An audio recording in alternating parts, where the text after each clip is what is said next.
What's up, you bunch of casuals? It's Jacob here. Today we're doing story time. And in this story, we're going to talk about my humble beginnings of being a ballroom dance instructor. And the way that this all starts off is it's about a girl. So I was doing theater for a long time prior to becoming a ballroom instructor. And there was a young lady that I was pursuing. I was very much interested in her. And she had begun doing uh, a competitive internship to become a ballroom dance teacher.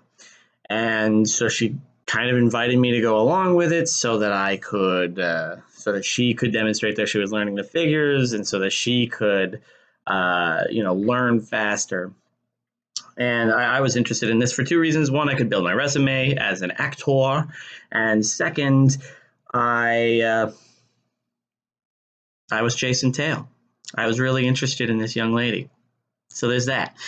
Anyways, I digress. So we wind up getting more into this whole dance internship thing.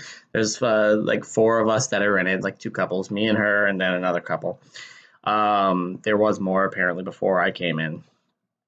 And eventually, as we're doing all this, we learned like six dances, maybe seven, and we learned like a step or two in each of the dances.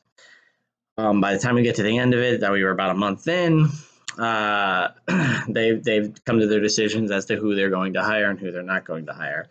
So they pulled the other guy into the room. I forget what his name was, but they pulled him into the room. They offered him a position there. They pulled his girlfriend into the room. She did not get a position there. They pulled me into a room. I did get a position there, and I'll talk about that in about 5 seconds. And the young lady that I was dancing with did not. So when they pull me into the room, it is a young Southern gentleman who at that time was the owner of the studio. And then there was the guy I call Gigantor, big tall man, who would later become the owner of the studio. He was already in talks and walks and works to get that all done. So anyways, they bring me into this room, and this Southern gentleman, his name is Ronald Williams. He has a little chat with me. He talks about well, Jacob, I think that you have a bright future ahead of you in this business. You have a wonderful look to you. And I'm going to digress for a second here. I looked pretty good. I was clean shaven, lots of muscles everywhere, thinner than I currently am, and more hair. So I was very pretty. Anyways, back to what he was saying. So, yes, you have a great look to you. And well, I think you have a lot of talent. You have a natural flair for doing some of this stuff. And of course, you said you were an actor. Well, it does show you have some showmanship and you have a wonderful personality. And of course, personality is the main factor in this business.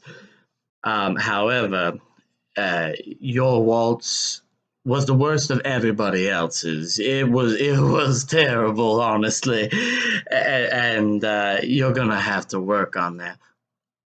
But yes, we would love for you to become an instructor at this studio, and for your time while you are training with us, we will give you some gas money. And that's pretty much how that conversation went.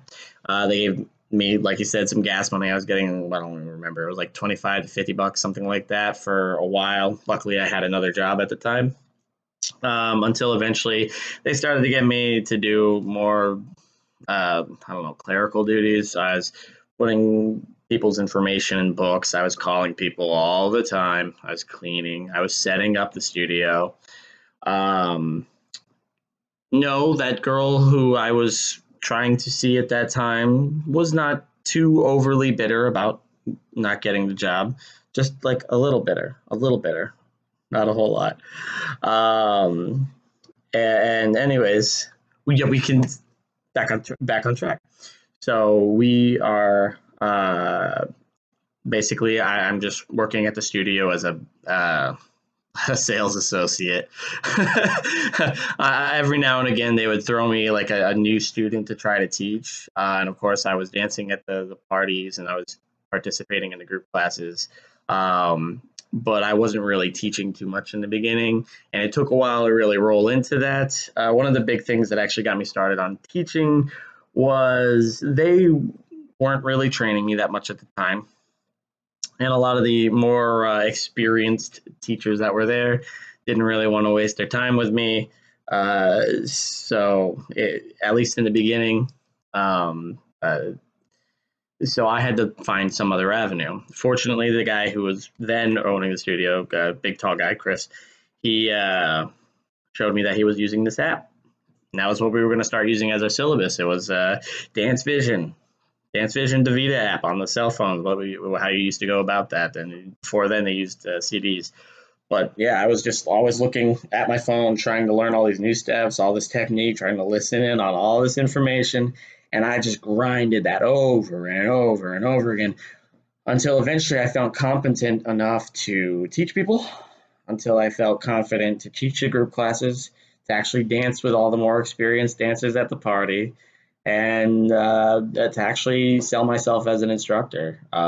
Because if you don't feel confident in your abilities, you can't, you aren't going to be a good, you're not going to be a good salesperson as an instructor. So fortunately, they gave me the opportunity at the studio to become a ballroom dance instructor and to make a living off of it. And Dance Vision is what I have to be thankful for as far as actually teaching me almost everything that I know today.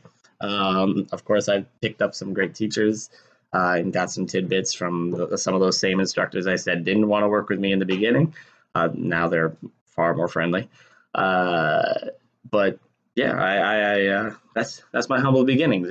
It starts with me chasing tail, and it ends up with me shaking mine. So uh, that's all for today, folks. Peace in the Middle East.